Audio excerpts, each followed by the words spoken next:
Okay, Ben, I'm back. John Iadarola, the Damage Report. The fundraising numbers for a couple more candidates have come out, and I did want to address Andrew Yang's, as well as an interesting wrinkle in the mainstream media that I don't think is going to surprise a lot of you who've been paying attention to this primary so far, but I found it to be interesting. So, the headline version of this, the most important part, is that Andrew Yang, who, if you recall, in Q2 of this year raised $2.8 million, which, especially considering that he was polling very low at that point, 1%, maybe 2%, had raised $2.8 million. That was really good. So now his number comes out for Q3, and he raised $10 million. That's a lot of money. I mean, that's a lot of money. That's slightly less than what Kamala Harris made. She's a sitting senator. She's been, a nationally known politician for a couple of years now.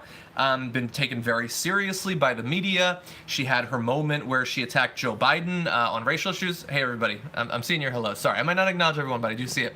And Andrew Yang, who is the most outsider candidate, I think it's safe to say right now, comes in and raises a ton of money. And so that's important to recognize for a couple of different reasons. Understand that me acknowledging it doesn't mean I support Andrew Yang. I'm sorry, I'm a Bernie Sanders supporter. And there's others that I like too, but there's a big gap between Bernie Sanders and any of the others. I think Andrew Yang has some very interesting ideas, and I respect the way that he's campaigning, how he has demolished so many obstacles that have been put up against him by the campaigning system, the way that you get into the debates, all of that. Done an amazing job. But I'm not hashtag Yang Yang, so understand that. I respect the guy. I like talking about the guy, but I'm not gonna pander to you. But anyway, really good ideas, really interesting ideas, and clearly they're paying off for him.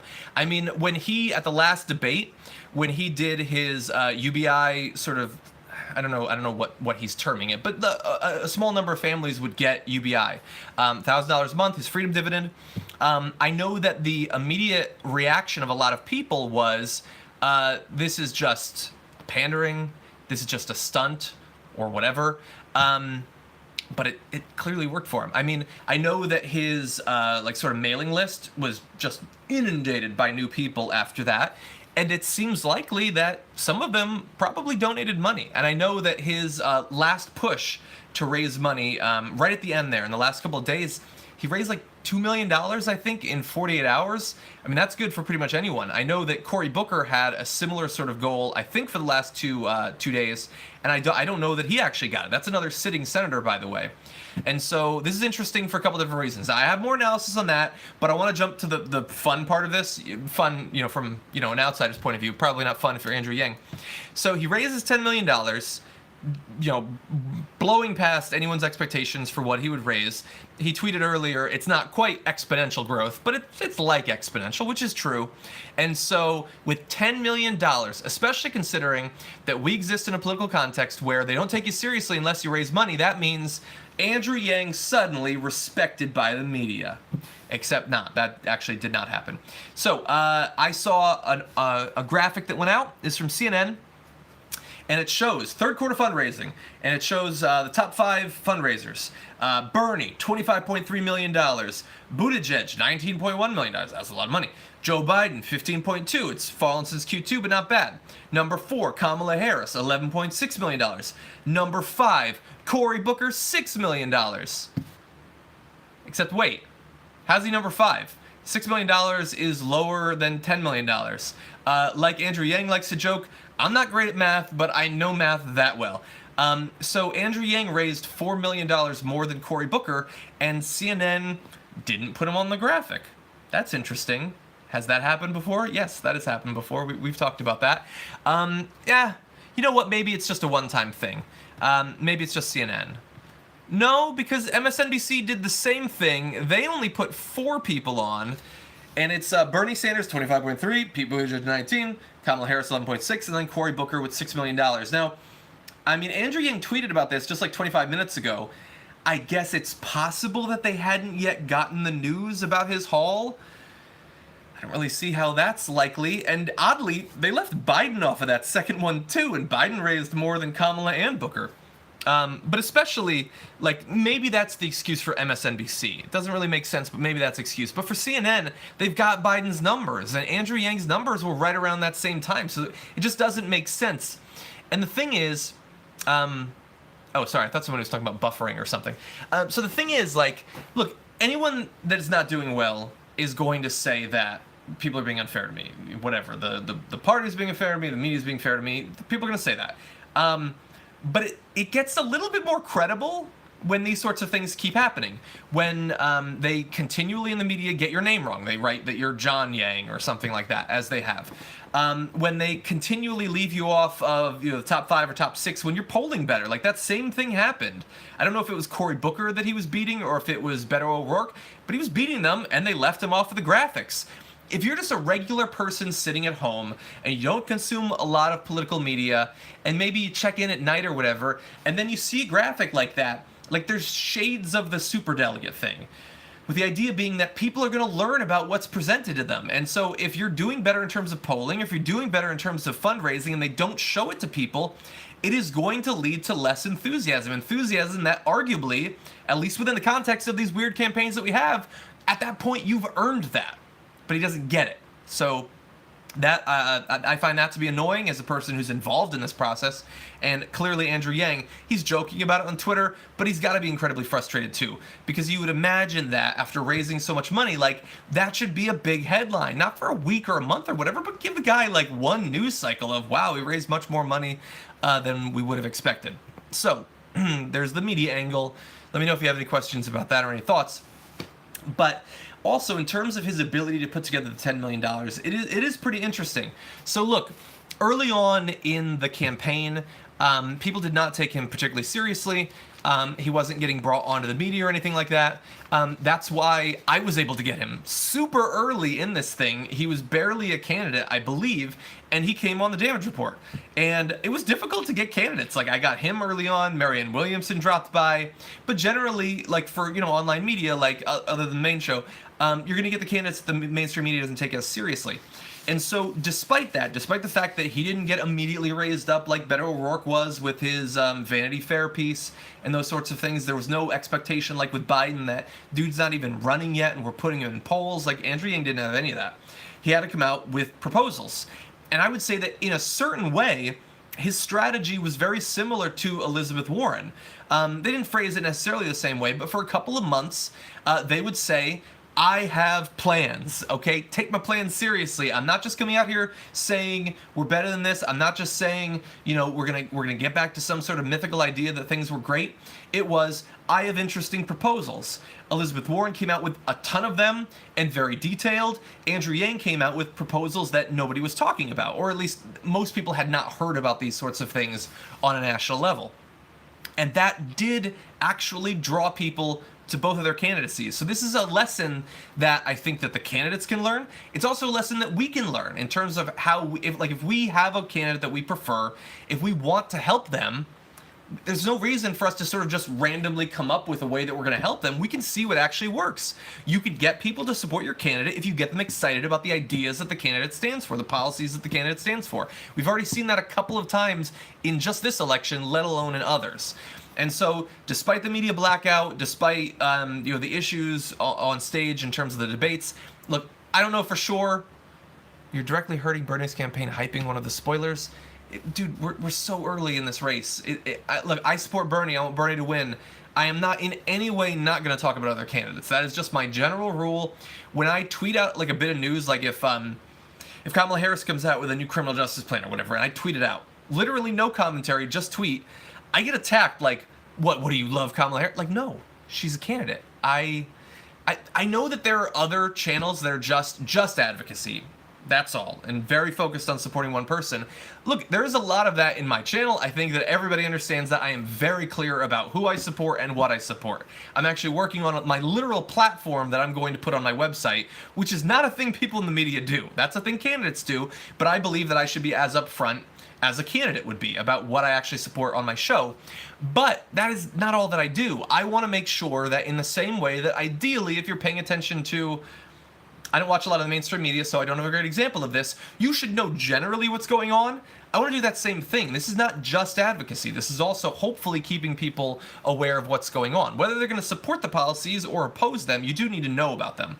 And so I'm going to talk about Andrew Yang partially because No, not a lot of other people are in terms of the mainstream media. They're literally leaving him off in this, partially because, you know, he came on the show. He was willing to do that. Like, a lot of people, I mean, candidacies get off, and if they can't get on the big shows, then they're just like, whatever. But he actually put in the work, going to smaller channels and things like that. Damage Report was significantly smaller back earlier this year. It was probably like half the size in terms of subscribers, but he was willing to do that. And he's actually putting in the work in terms of coming up with plans. So I'm going to do that. Again, doesn't mean that I support him. I don't support him. I support Bernie Sanders. But I can respect multiple candidates. I don't have to like Bernie Sanders and demonize literally everyone else. That's not my job. But anyway, thank you for the criticism. I do appreciate that in all ways. But anyway, and the thing about it is that fairly early on, Andrew Yang had a big social media following. So I don't know to what extent hashtag Yang Gang was a thing like in March or whatever, but very early on, even when he came on my channel, there were people that were tweeting about him very often. But the thing is, I think it's easy for some candidates to just sort of rest on their social media laurels. The fact that people are talking about your candidacy is no guarantee that you're going to do well, and vice versa, by the way. How many people do you see tweeting about how awesome Joe Biden is? And yet he's still doing well in the polls. I like Twitter. I mean, I don't like it. I have to do it. I'm on Twitter, I should say. Hold on, I'm going to talk about the climate hall in 1 second. I'm on Twitter a lot, but that does not mean that it's representative.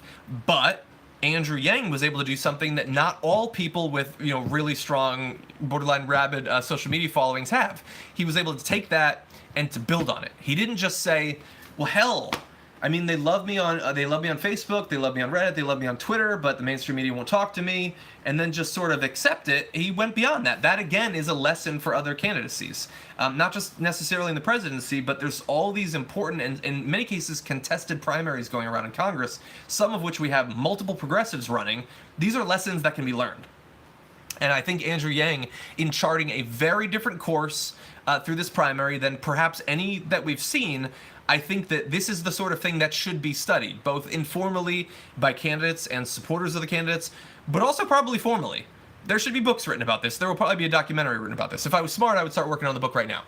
But anyway, need to fall in line if you want to be booked on Bill Maher, John. I know. It's not going to happen anyway. It's not going to happen. He generally, like, if you... I'm not going to say that he doesn't have progressives on. He does sometimes have progressives on. But he has progressives who have been accepted somewhere else. So he has Michael Moore on. Michael Moore's had big movies. He's had, like, there are on mainstream media, there are some good progressives, or former, they used to be on there. They've been sort of accepted, and so he's okay with them, even if they're strong progressives. But generally, if you are just known as a progressive online, if you've just been, as I've been doing, like, sort of grinding it out year after year after year, trying to move the country in the direction that you think it needs to go, that is worth absolutely nothing to Bill Maher. Like, he just doesn't care. But anyway, really fast, I want to return to Yang, but someone asked about the climate town hall. I don't know what official communication has gone out. I'm not a part of the official communication team of the Young Turks. I will say that it is being worked on. I would expect that news is going to come out actually very soon. It is going to happen. That is what I will say. I don't know how much I can actually divulge, but I am very excited about the plans. This is going to be significant. I cannot be specific, but I will say this is going to be newsmaking, I think, for a couple of different reasons that perhaps will be clear once it actually happens. But anyway, especially because climate change is far and away the #1 issue for me. I think it's incredibly important there. Let's see. I'm seeing other questions. Hey, Wendy. How will Warren lose? I don't know. We're really early. I've done videos on... Michael Brooks came on the show. We did a video breaking down strategically, if you support Bernie Sanders, what sort of plan should he follow if he wants to beat Warren. So I guess she would lose if that happened, I guess. So feel free to watch that. I also made a video with Emma Vigeland breaking down our top 10 concerns with her candidacy. I suppose if she doesn't address those, that could be damaging to her. But beyond that, maybe I'll return to it. Maybe I'll do top 10 ways she could lose or something. I do want to do more top 10 videos. For much the same reason that you see all of these board games behind you, there's a YouTube channel, The Dice Tower, that does a lot of top 10 lists. I just like it as a format. I just think it's a nice, even number. Eric Wood says, what kind of name is Iadarola? Iadarola is an Italian last name, because I am 50% or more Italian. Thank you, guys. I would do videos about the board games. Look, if I could live off of doing videos about board games, and if our country got to a place where it wasn't about to fall apart, I would jettison politics so fast and just do videos about board games, but that probably is not going to happen. Yeah, Dead of Winter. I actually played a great game of Dead of Winter, The Long Night, just last weekend. 5-player game. Turned out there was no traitor, and we won. It was kind of close, but it was exciting. Anyway, those are most of my thoughts about Andrew Yang. Look, he raised a ton of money. What he needs to do is turn those into awesome advertisements that will make news. I think both because he still needs to get his name out to a lot of people. Like, there's a lot of people who don't know who he is, and so he needs ads that are going to draw attention, but not just in terms of him putting him out there. He needs to make the sort of ad that other news outlets are talking about. He needs MSNBC and CNN to take note of his ads, and so he really, I think he should go bold on it. Because $10 million is a good amount of money, but there are a number of people who have more money and might be polling better too, so there's still a big challenge for him. I would say also, in this next debate, he's got to be aggressive. Like, if they're muting him, if they're refusing to go to him, at a certain point there's nothing you can do about it, but he's got to be aggressive because he's consistently had the least talking time, I believe, in all of the debates, and these are the opportunities where people are watching. Your neck is too thick to be a gamer? I don't know. I mean, I'm a gamer. I also work out every day, so you can do both. Get you a host that can do both. That can, play Cosmic Encounter and then go work out. But anyway, so he needs amazing ads to draw attention. He needs to go big and bold in the debates. And generally, he's done, considering how little time he's had in the debates, I think he's done pretty well in the debates in terms of drawing attention. So that's all to the good. He also needs to pick his strategy in terms of the early states. I don't know why I've expanded so far, but this is just supposed to be a video about his fundraising. But anyway, in terms of his strategy, I don't know exactly what it is yet. I don't know if he's articulated it, but you've got the 4 early states, and he needs to figure out where is he going to make a play. Because he has to not only do the advertisement, he has to staff up in these states. And I know it looks like Elizabeth Warren is like, Iowa is my place. I'm going to take Iowa and then ride that momentum. Biden seems to be like, I'm going to keep my head down for the first couple, try to minimize expectations, and then once it gets to South Carolina, I think I can do really well there. That's his strategy. For Andrew Yang, I don't know yet. For a lot of the candidates, actually, I don't know yet. So he also needs to figure out and make good on a strategy in that respect, too. Anyway, those are some of my thoughts. It's possible to talk about this a little bit on the Damage Report tomorrow. I just had a little bit of time, and doing live videos is fun. You know what? It's fun. So, where did I get my shirt? I don't remember. I think this was actually sent. Can you have Elizabeth Warren's lover on Damage Report? I'm totally joking. It's ridiculous.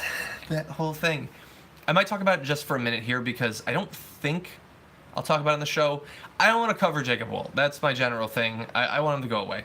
But it is funny, and Brett Ehrlich is on tomorrow, and we like talking about funny things, and it was just so funny.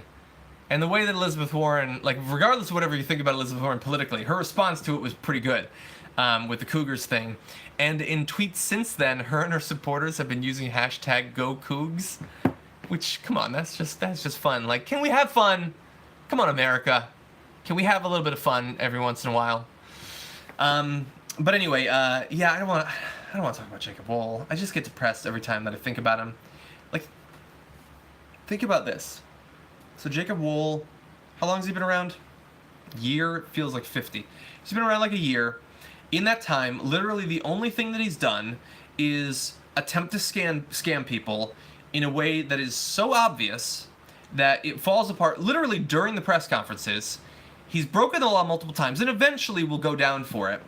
He's owned himself consistently, and yet he goes viral. I mean, what do? I do a daily show where I try to make the country and the world a little bit better. That's literally all I do. I try to point you in the direction of candidates that are awesome.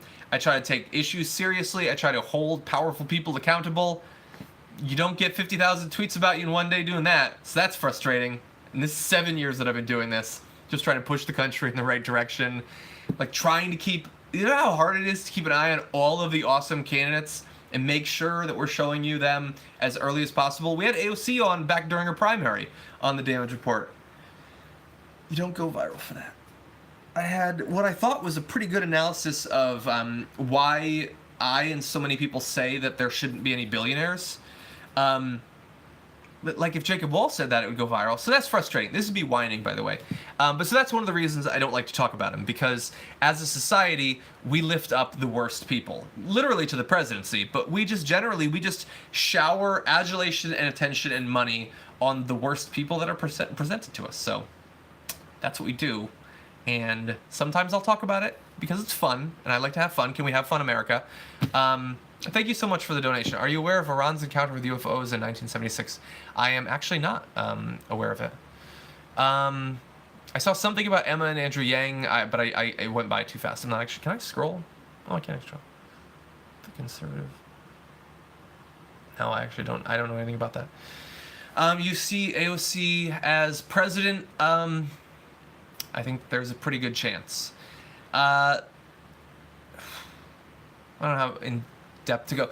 I love AOC as a politician. I would say, I might have already said this before. Obviously, I'm a Bernie Sanders supporter. I've been a Bernie Sanders supporter for literally years. When I was doing power panels about Bernie Sanders on the main show, this is before like anyone other than Jank was talking about Bernie Sanders as a serious candidate. We were taking him serious before literally anyone else. That's been going on for a long time, and I've been his supporter throughout. I haven't like dropped out for periods when his political strategy was inconvenient to me or anything. But that said, AOC is my favorite politician. She is. You know, I always say, don't worship politicians, support politicians. And I'm not saying I worship her, but really like her. Because not only is she great on so many issues, but she communicates amazingly. She shares that with Bernie Sanders. She's much younger, demographically very representative of a younger generation of up-and-coming progressives. She does have flaws. Of course, everybody has flaws. She's also like 29 or 30 years old.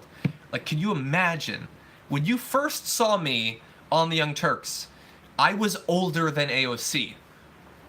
All the way back there, I was older. I wasn't qualified to run for anything. I honestly don't know how she's doing it, but I love the way that she communicates about issues. She's able to break through and get people to take issues seriously that no one else is. I mean, Bernie Sanders has been talking about how climate change is like the biggest national security threat for literally years. He deserves endless credit for that. And whatever is done recently about climate change rests on the work of politicians like that. But she broke through with the Green New Deal. Now, obviously, Bernie Sanders was involved in that too, and other people, Markey and a number of other, not just politicians, but also activists. But she's been great in that. She broke through with that. Her arguments about raising taxes on the wealthiest Americans, like she is able to take something and just put it together like perfectly. And it doesn't hurt that she's amazingly skilled in terms of social media and in that sort of communication as well. And so, I mean, I don't know if in 4 years she's running, there's going to be, when she tries to, they are going to come for her. Like you haven't seen since right now with Bernie Sanders, to be fair. But unless something crazy happens, yeah, I'm going to be a gigantic supporter for her. I'm going to try to work for her if I can, I guess. I don't know. There will be people who come for her because she's young and she stands out, and so the conservatives are always trying to take her down.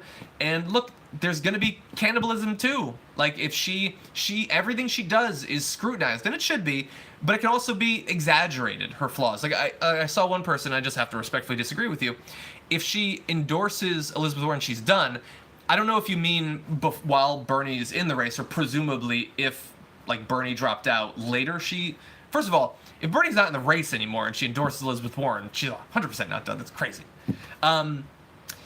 If she endorsed Warren before Bernie drops out, that would be very surprising and very disappointing. It would be. I don't think it's going to happen. Because she recently did an event with Bernie Sanders. I mean, that's the sort of thing that you do before before you endorse someone. But it's also possible that she wants to see, by the way, we're still months away from an actual vote. And so, like, normally, like, the people who have done endorsements yet, that's very early. Like, there's no reason why you have to do it just now. And so we'll see. But look, the primary is a gigantic thing. Obviously, whoever becomes president, that is a really big thing. But she's also doing fabulous work in a number of different areas while this is going on. Notice she doesn't talk about the primary very much. She's not very focused on it. She's out there working. She's out there holding powerful, terrible people accountable while also pushing a positive policy agenda that actually moves the needle on those issues. If you can do those two things, there is literally nothing more important than that. And so that is very important. Thank you, Team Madsen, for saying that about me and Emma. Emma's one of my favorite people. I'll just say that. She does a great job in a very difficult environment. It's difficult for anyone, more difficult for women and especially very young people. Again, she's very young. Do you know what it would be like if you were listening to my political commentary when I was like 25 years old? It would be absolutely insane. Son Goku, definitely looking at the Alamance 12. I will have to do that because I don't actually know what that is a reference to. I saw, by the way, this turned into a Q&A. I don't even know how that happened. I'm just sort of relaxed. So, Emma is a Warren shield. Dude, Emma supports Bernie Sanders. Like, I guess there's no point in saying it. Like, I get people who call me, like, who attack me on Twitter for supporting, like, 7 different candidates. I support Bernie Sanders. She supports Bernie Sanders. She said it 100 times. It's authentic. She does. She has for literally years. She's been going to Bernie rallies for literally years. And so, I don't know what to tell you. That's how it is. John, you could be AOC's vice president when she runs. Ivy Sanchez Jr., you are a very nice person, and why would she ever do that? That is crazy. Why? First of all, like, I've made crazy videos. I hosted The Common Room. I'm eventually going to be canceled. That's just going to happen. She doesn't need me dragging her down in that respect. Also, she's far smarter than I am, a far harder worker than I am, a better communicator than I am. By the way, if AOC was not in elected office, she would rock a YouTube channel about politics. She would do a very good job, I think. Can you imagine the combination of her social media activity and her ability to speak extemporaneously about incredibly complicated topics? Stuff is scrolling by too fast. Hold on, let me see that. Thank you, Manicure. If we take the anti-capitalist elements out of socialism, are we then correct to criticize neoliberals when they take the liberal elements out of progressivism after they label themselves as such? You are correct to criticize and analyze literally everyone. That you have at it, Haas, and please do. We should. I think that pragmatically for ourselves, we can criticize things in ways that are productive and not productive for the goals that we're trying to achieve, but we 100% should.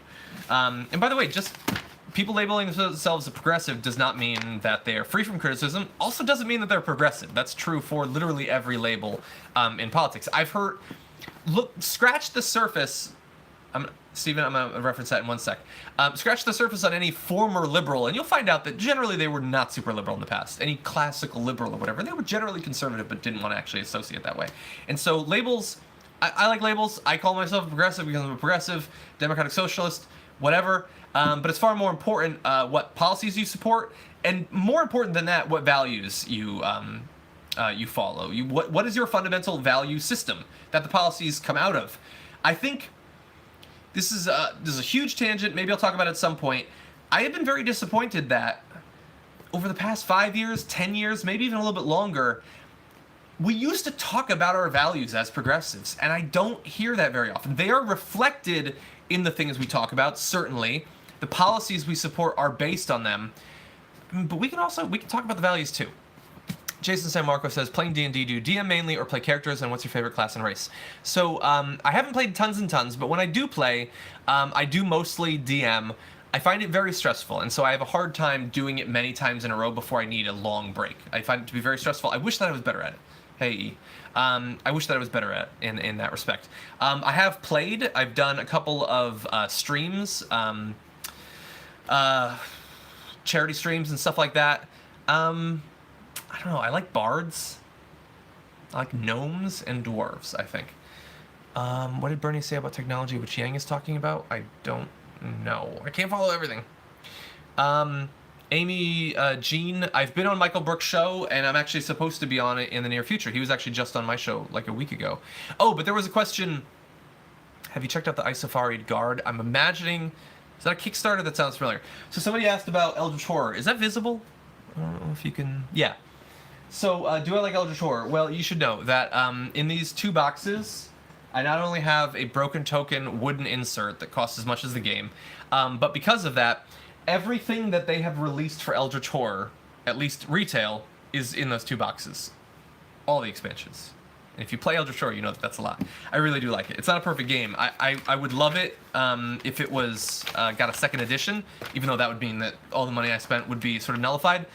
It could be so much streamlined. I think the combat isn't nearly interesting enough. I think it should have a system like the Arkham Horror LCG in terms of equipment so that you don't have tons and tons. But it's a great game. I absolutely love it. Okay, everybody is now asking me about video games and board games. Do you play Super Smash Brothers? If so, who's your main? I haven't played in a bit. I really loved Pikachu and Link. Would you ever debate at Politicon? Who would you debate? I don't know. See, here's the thing. I ostensibly am doing the same sort of thing with the Damage Report or my work on the Young Turks that a lot of other people are sort of doing in different channels in independent media. But I have some fairly significant disagreements about some things. I think that generally debate is pointless. I just do. Super Sound. Okay, thank you. That's nice. You're insulting me to give me money. Okay, feel free. If you want to give me money and insult me, you can do that. I think it's mostly pointless. I think that debates in campaigns are good because we need that information. I think that they could be much better. Pundit debates, they're pointless, man. They're not pointless. They're entertaining. But I have a very love-hate relationship with this world being just sort of treated as entertainment. I really do. Like treating politics as a sport where we have teams. Like I even feel uncomfortable talking about how much I like AOC because that's like having like a favorite quarterback or whatever. I don't, that's not how I support, that's not how I engage with politics. I think that it is entertaining. It is a hobby or whatever, but that's like the front door. Like if that's the limit of it, if that's the goal of it, then that's, for someone like me where it's my career, that's a dereliction of duty. That's just being selfish. That's grift, honestly. That's all it is grift. It might be entertaining, and you could honestly just want to entertain. That's fine. A portion of John Oliver is just supposed to be funny. That's fine. But he has other goals too. I have far more significant goals than just having fun or seeming cool or like being someone's favorite host or whatever. That's like the opening. And then the significant stuff, actually changing things, engaging with politics in the country is far more important. In terms of like a Politicon-style debate, it is by design and by intent pointless for the point that it is supposed to have. The idea of a debate is that you will either change the opinions of the other person or change the opinions of the people who are watching it. There might be a little bit of that in the audience.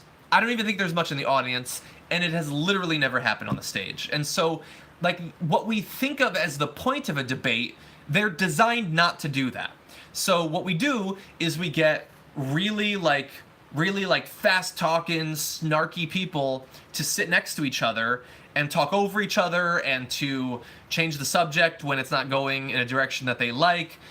To be intellectually dishonest in a whole bunch of ways. That's not what everybody does, but that's what they're incentivized to do because the currency of a debate is, oh damn, from the audience. At least at something like Politicon, that's what you're trying to do. You want to be the person that destroys the other side. And spoiler alert, they always destroy the other side.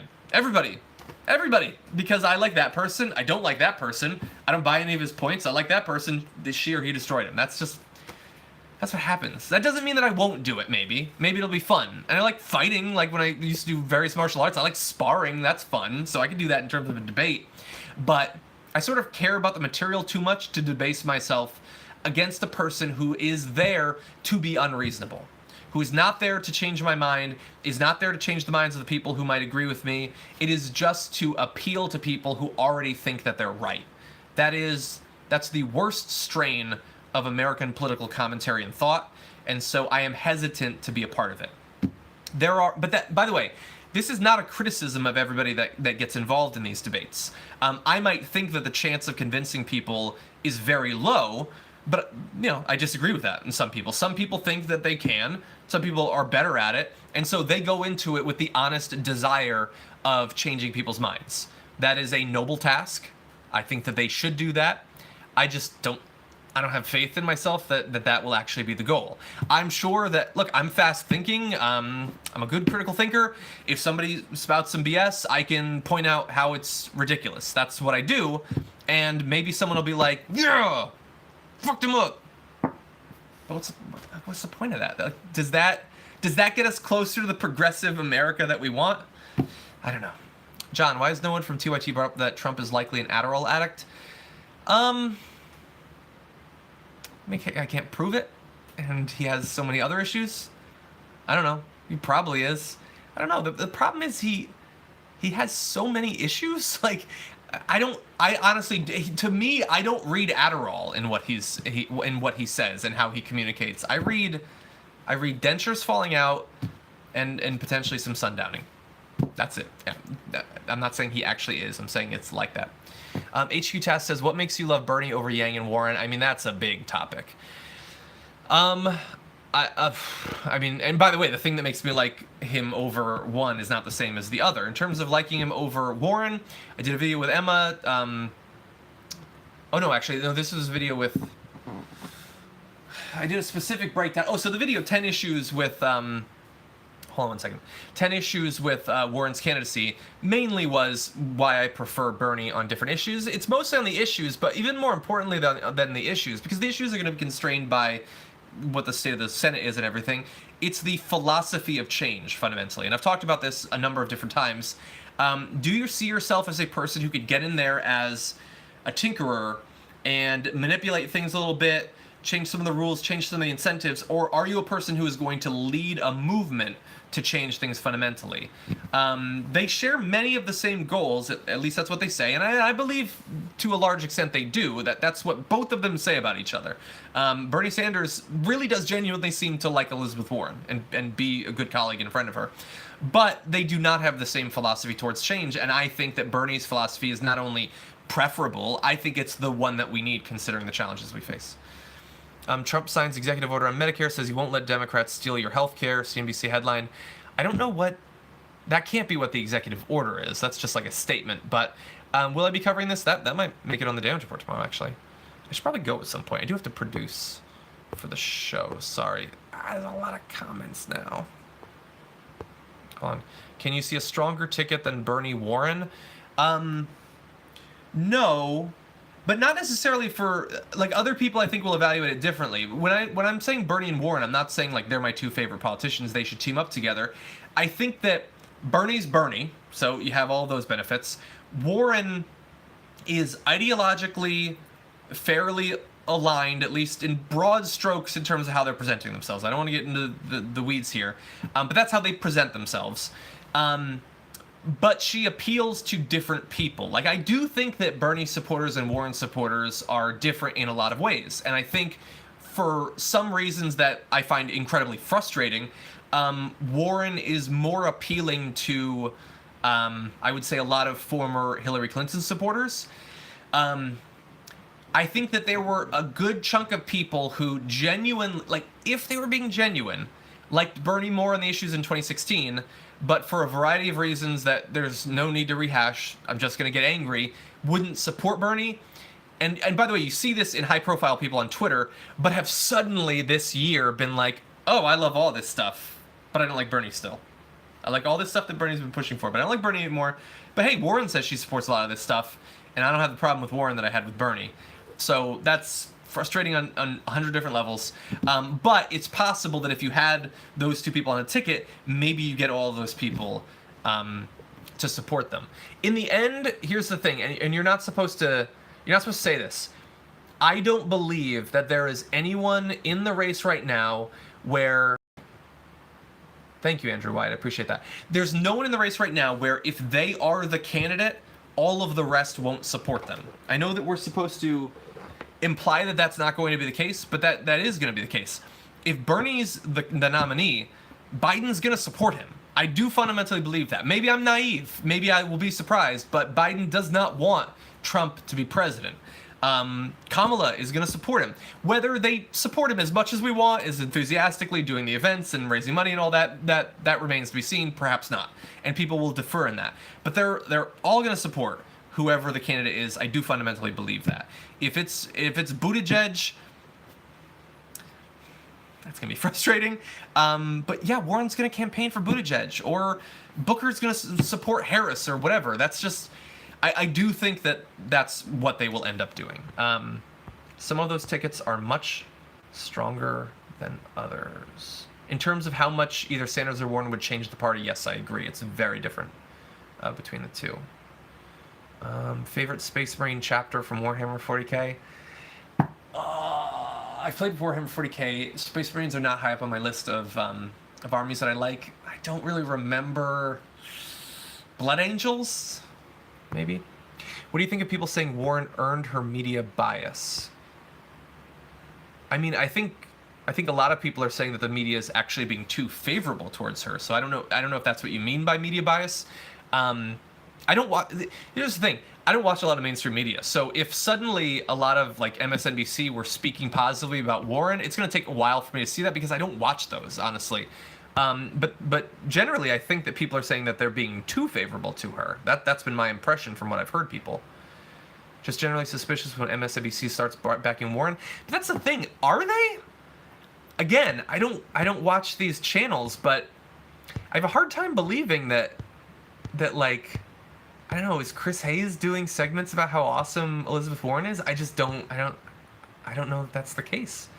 I definitely think that the vast majority of the hosts would support her over Bernie. I don't doubt that at all. Hey, so some people are saying that they don't get notified about these live videos. That is very frustrating. But I would say if you haven't already hit the bell, ring the bell or whatever, you should do that, because that apparently does raise the chance that you'll get a notification. So the foreign policy debate is a wonderful idea that I am going to push for. Right now, we're working on the climate debate, and so if I bring up another debate on top of everything that's being done right now, Jank will pick me up and throw me out a window, honestly, because he's got so much on his plate. But once we get past that, I do want to bring it up. I'm a little bit worried that like people don't pay attention to these issues nearly as much. That's the whole point. That's what we'd be trying to fix. But I wonder, would it raise as much money, enough money to actually do it? And these, I can't be specific, but holding a debate like this, it is mind-blowing how expensive it is to do. If you start to think about some of the expenses, you'll understand why. So I don't know that we could raise $100,000 or more to do a foreign policy debate. I hope so, and I hope that if we do it, people will pay attention. Because the debates have been so free of any consideration of human rights for the most part. There's been like a mention of Yemen. And that's pretty much it. I haven't watched Dark Matter. Andrew White says, I have a friend that supports Mayor Pete simply because he is gay, but he says his second choice is Bernie. It's weird. Yeah, like people's ranking of candidates outside of like the people that I talk to generally doesn't necessarily make sense. And by the way, if your friend is gay and he supports Mayor Pete because he's gay, that's no skin off my back. Like, I understand it. What do you think about GOT prequel coming out? I'm setting my expectations low. Shit, I've fallen behind so much on these comments. Do you think Yang free money will be better? I didn't see better than what? Do you think Kamala will go after Warren now? Maybe. It's safer for her. That's a good point, actually. I hadn't really been thinking about that. I mean, she went after Biden, which honestly, a little bit of credit to Kamala Harris for doing that, because a lot of candidates are playing it very safe with Biden. Except, you know, like, obviously there's people like what's his face, who was basically on his way out anyway. He was just throwing a Hail Mary. But Kamala Harris, like, she wants the party to like her after this. She's got to be thinking, I don't agree with her, but she's got to be thinking that Biden's probably going to win this thing. So being willing to attack him, I mean, it's self-serving, obviously, but it's also risky. And so to some extent, you know, I do respect that. Will she attack Warren? Maybe. It's probably a good idea, honestly. Like, Warren has points that she could try to take. That's not a bad strategy. Wheel of Time TV series coming to Amazon, John. Heard you mention once you read the books. Much love for all that you do. Thank you so much, Bobby. Yes, it is coming. I've read all of them. I don't know how you do that as a show. It's too much. It's too big. It's too many characters. It's too long. And they want to do a faithful, supposedly, they want to do a faithful version of it. I don't know how you do that. I don't think that the Game of Thrones people could do that, let alone some other team. But, I've been reading that all my life, and so I'm very interested about that. No shirtless calendars. Okay, I need to skip ahead a little bit if I'm going to catch up. Final Fantasy VII Remake. I have not played a Final Fantasy game for a very long time. Expanse is amazing. I agree. The books are great. The show's good too. Some of the actors are awesome.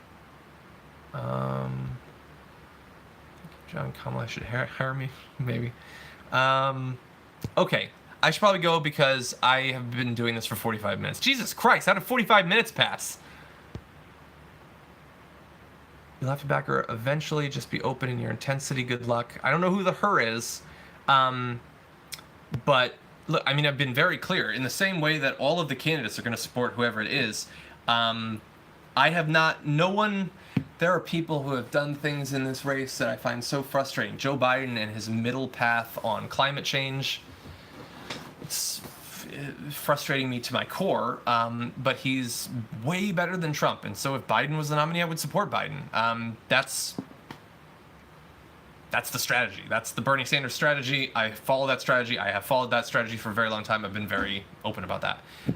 If it was Beto O'Rourke, I would cry for a couple of days that we didn't get a true, strong progressive, and then I would cross my fingers that in the next 4 years of him being president, we would have some good news for once, that on some issue, I don't know if it's immigration or if it's guns, he seems to really care about those, he'd do something.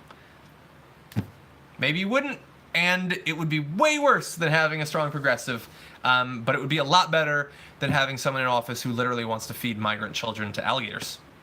That seems like the sort of weird reference I make that's based on nothing, or it's just talking about a movie or something, but that's literally what the person in the Oval Office wants to do right now, and I can't abide it.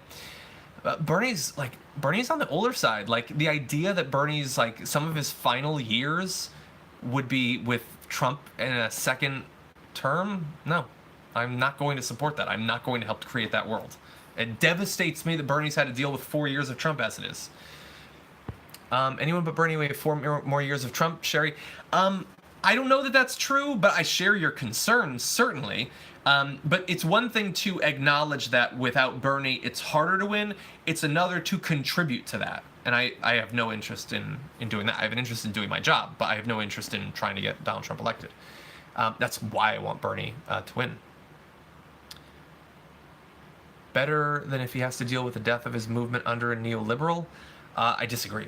And here's the thing, Bernie disagrees. And I don't think of Bernie as a naive person. I don't think of him as a dumb person, not in any way, and especially not in terms of political strategy.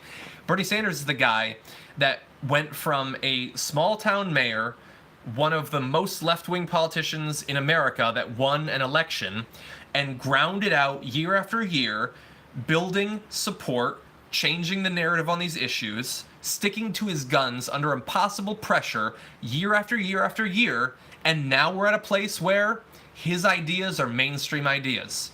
It might be a frustratingly slow strategy in some cases, but it's the strategy that worked and none of the others did. And so, that's the thing, like, people say that they, like, support... Wouldn't it be weird for John to react to a TOIT video, ask progressive voice? I don't do reactions. Oh, no, I did, actually. I reacted to Jank on Cuomo once because I disagreed with him. When I say that I support Bernie Sanders, I don't just mean that I want him to win. I don't just mean that I like his policies. It's that I respect and admire his political strategy, too. Again, it goes back to the philosophy of change. Bernie Sanders... Like, you can read his book. He lays out in the prologue why he thought it was so important that Donald Trump not win in 2016. You can feel free to disagree with that. Doesn't make you a bad person in any way. But he's very clear about his political strategy, and I agree with his political strategy. That's one of the reasons that I support him. If Bernie Sanders had all of the same positions, all of the same values, but went about it in a way that guaranteed that it would never succeed, I would be much less interested in Bernie Sanders. But thankfully, that is not the case. Do you get something worse than Trump next time if you put in a corporate Dem this time? No, I don't think that that's guaranteed at all. Bernie Sanders came incredibly close to beating Hillary Clinton after 8 years of Obama, who was incredibly frustrating and a centrist. Now, yes, he didn't win, but it was very close, and minute little things could have changed it. I don't think that it was better to have George W. Bush than Al Gore. I just don't. The cost in terms of lives alone, let alone everything else. Al Gore is not the biggest progressive in the universe, but it would have been way better to have him. I don't think that Obama losing either of his elections would have been better for progressives, and Bernie Sanders agrees with that. Bernie Sanders, like, you can watch his video where he endorsed Bill Clinton. This is not an enthusiasm thing. This is a very begrudging thing, but it is a tactical thing. It is a strategic thing. But we can disagree about that. Thank you, Amber. I really appreciate that. These videos always go wider and wider as this goes on. So this is the time in the video where I'll say what I always say. I want the country to get to the right place. That's why I'm in this. I'm not in this to make money, because I don't, and I never will. I'm not in this to become famous, because I'm not, and I never will be. I have chosen to do this on the internet in a way that will make myself irrelevant forever. And I don't do this because it's like it was my dream always. I want to write fantasy novels. I just can't, because I gotta do this. I gotta do this because I gotta help. I am 100 million times less influential than someone like Bernie Sanders or AOC, but we all have to band together, and you can disagree with me, but I'm honestly just trying to be honest in what I say, and I'm trying to do what I think honestly needs to be done. One of the most frustrating things along the way is, like, I try not to take criticism too seriously, but like when someone calls me like a sellout or something like that, it's like, first of all, when you sell out, you get something. What do you think that I've got? I'm sitting in one room, which is what I live in. I have a tiny little car. I make very little money, which is one of the reasons that planning for this wedding is devastating me. If I was going to sell out, I would set my price a little bit higher. I'm just like, this is something that I've said every once in a while, and I will say it again. There is nothing easier for a person with just a little bit of social IQ than to look out there and say, what do people want me to tell them? What can I tell them so that they will like me and watch my videos and give me money? That is not a difficult skill. So by the way, if you're hurting for money, start a channel. You just watch people on Twitter a little bit, and you can figure out what to do. That is very easy to do. It is far harder to be honest when you know that you will be attacked for it, when you know that that's not the thing that people are like super hyped about for a while. See, imagine Bernie was not there. Who would you support? Steve Ober. Ugh. Do I have to think about that? I don't want to think about Bernie not being there. Well, so if Bernie just dropped out right now, I would need to know where his support would go. I honestly don't know. That's far more difficult to do. Dad's Vintage Graz, don't even joke about Hillary Clinton entering this. That's far harder to figure out than not. I would say, assuming that it went, it's going to go partially to a lot of different people, but assuming that a lot of it went to, some of it went to Biden, some of it went to Warren. If in that case you only had at the top those two, I mean, I don't think for anyone that's a difficult choice. There's other candidates that I like, by the way. And if I thought that supporting them enthusiastically, month after month would be the thing that would get them over, then I would do that, and I would certainly dabble in that too. Mary, I agree. That's why I prefer Bernie Sanders.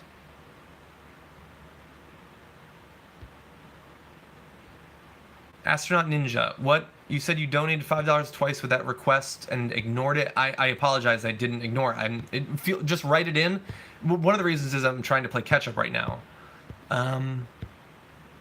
John, you missed a super chat. Sorry, Sherry. What was the super chat? You just type it in a regular chat. You don't have to super chat it again. None of us are going to get MSNBC gigs, not unless MSNBC changes as much as the Democratic Party is going to. They don't want us. They don't bring me on now. I see you missed a super chat again. Yeah, but you got to tell me what the super chat actually is. You can't just say I missed it. What is it? Astronaut Ninja. I'm catching up, but I don't know how far back I am. I'm trying to...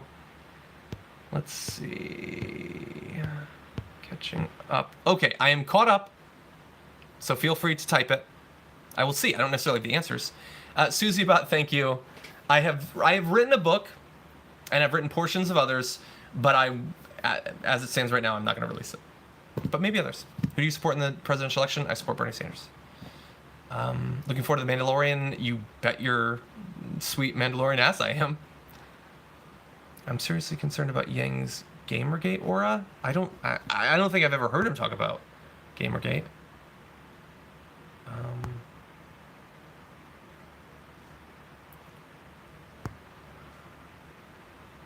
Yeah, the Health Maintenance Organization Act. Yes, I've actually read some stuff about that recently. That is really important. Astro Ninja wanted you to react to the converted Republican to Yang Gang interview.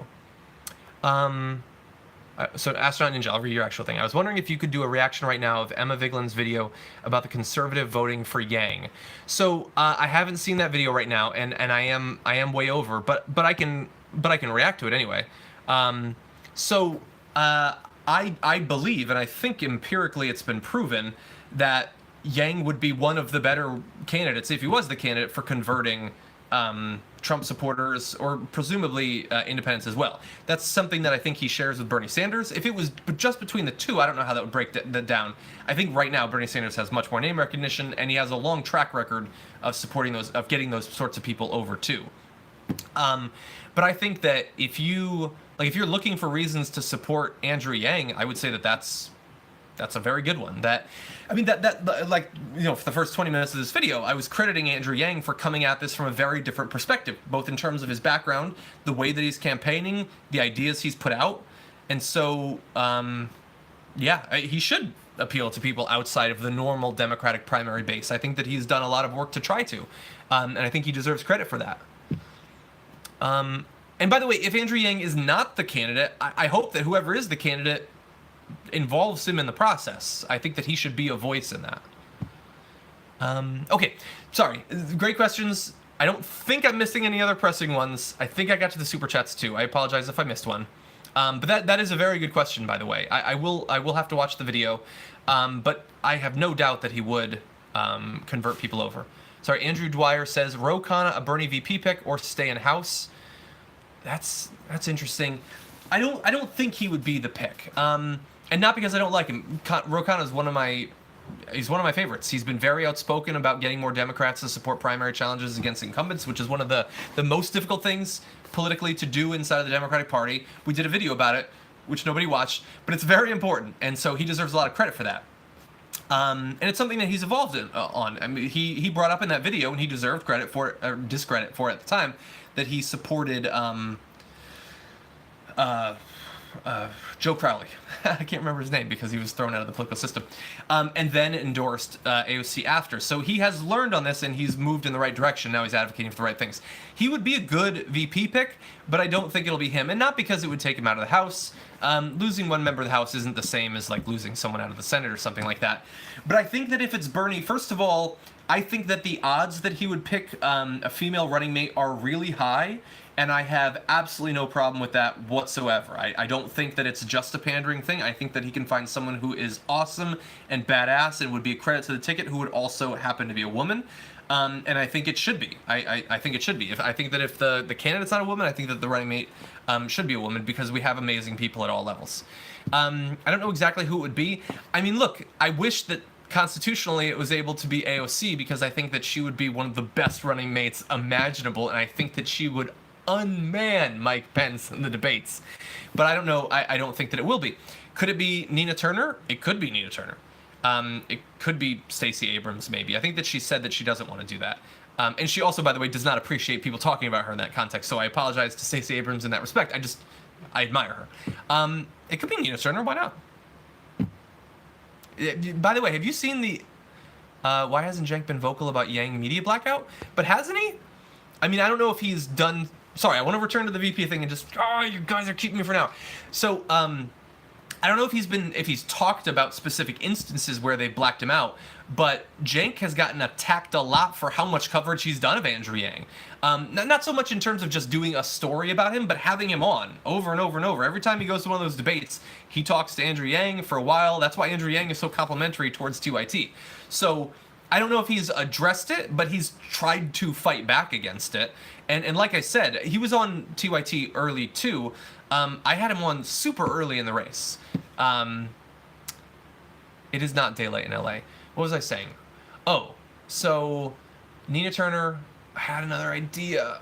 but now I don't remember what it is. Oh, so if you've watched Nina Turner's interviews on my show, there have been times when I left those interviews so fired up to keep doing this oftentimes incredibly demoralizing thing.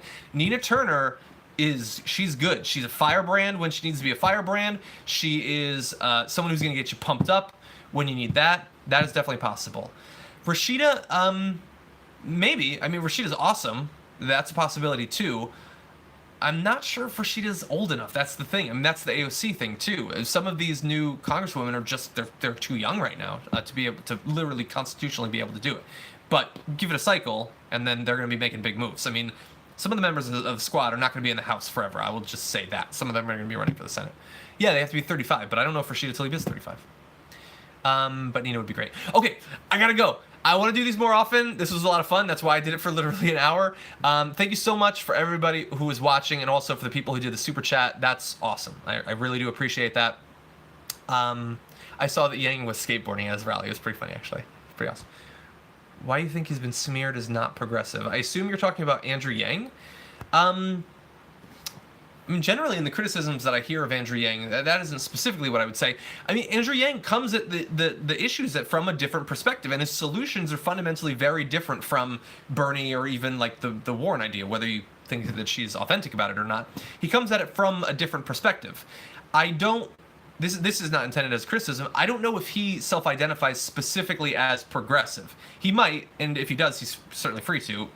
We share a lot of the same political goals. But I would say that he comes at it from a different angle. I think that's one of the things that makes him so interesting. He's difficult to pin down, honestly. Anyway, I gotta go. You guys are great. Damage report tomorrow. Brett Ehrlich is gonna join me. Who do we have coming on? Let's see. I'll just give you an update on that really fast. Having some issues with my computer. Oh, so, like, this is if you want the most damage report interview that we're going to have tomorrow. So, Kevin Cook is going to come on. He's CEO and co-founder of Bee Golden. He's coming on to talk about the plight of bees. This is the ultimate damage report story because it is something that is so important and nobody thinks about it. Most of the time, including me, by the way. If we lose the bees, that is devastating. And we're in the process of losing the bees. In the same way that if we lose all of these things low down on the food chain, it has massive ripple effects. So we're going to be talking about that, and I'm going to try to make it clear how significant it is. You keep bees? You don't keep bees. That's crazy, do you? That's awesome. So you're an apiarist? I think that's the term, right? Okay. Thank you, everybody. You guys are great. I'm going to try to do this more often, and ring the bell so that you actually find out about it. Okay. Bye, everybody. You guys are awesome.